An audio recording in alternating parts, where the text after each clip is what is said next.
Okay, so day 7, and it's a Sunday, so we are going to church.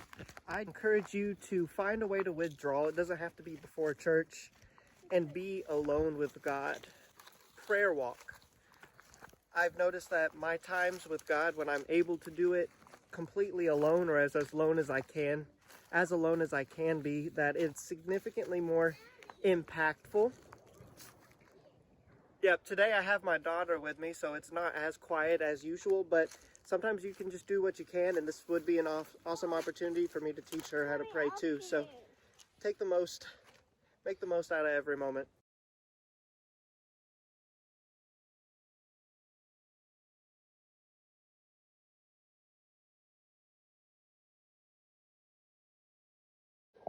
When we are worried, or when we are chronically stressed, or whenever we have something upsetting happen in our life, when we're in those tough circumstances that we've been talking about, one of the things that we tend to do is dwell on it.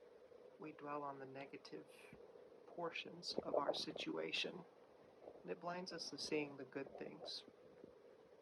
We tend to have this loop of just negative thinking, and we get caught up in that spiral. This is one of the places where anxiety thrives. I remember when I was younger and going through some sort of heartbreak in high school and whatnot. When I was going through some sort of heartbreak in high school especially, something that I would do is I would turn on some John Mayer, and I would just sit in my feelings. I don't know who people would be listening to nowadays, maybe Taylor Swift. But it's something that we do. When we're sad, we listen to sad music, which when you think about it, yes, it makes us feel like somebody else is going through the same thing, but it keeps us thinking about the negative things. It still keeps us sad.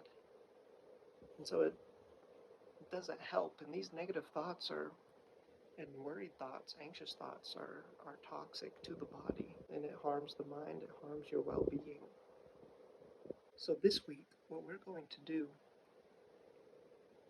in response to what we see in Philippians 4, 6 through 8 is we're going to turn our minds to God, and we are going to force our minds to pivot and choose to look at the things that are good, the things that are uplifting, the things, as Paul says, are praiseworthy and true and of good report.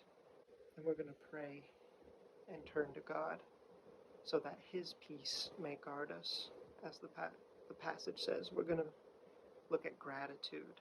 And I know, this is a journey, that these negative feedback loops that we have put ourselves in can be hard habits to break. But I believe that during this week, I'm going to give you things that you can focus on, things that you can consume to fill your mind with good things, ways to keep our minds fixated on good things, and ways that we can stay away from those negative things. So join me in taking back control of your mind. You have control of your mind, and you don't have to sit in those negative mindsets any longer. If you didn't have a chance to prayer walk, perhaps try to find a time where you could do so tomorrow, and that would be a really, really good place to start. As I say, you've got this. So check out the website, because I put a variety of reflection questions that I think would be very, very helpful as this last week ends, both for the sake of overcoming anxiety and for looking at your other goal if you're trying to lose weight along with me, to figure out what's working, what might not be working, and if you do need to make a change in that area as well. You see, so in this first week, I lost about, I think I still have around 3 pounds. However, that's a little fast for me, and since I haven't been tracking protein, I am concerned that muscle could be something that's being lost as well.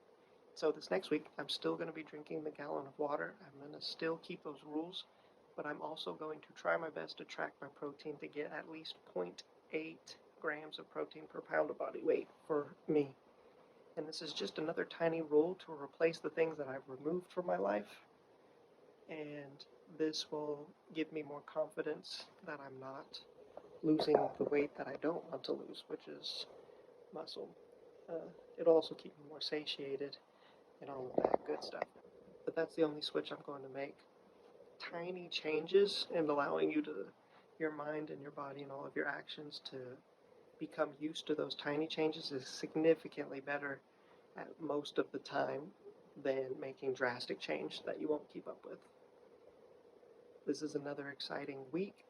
This is another step in your healing. So let's do this.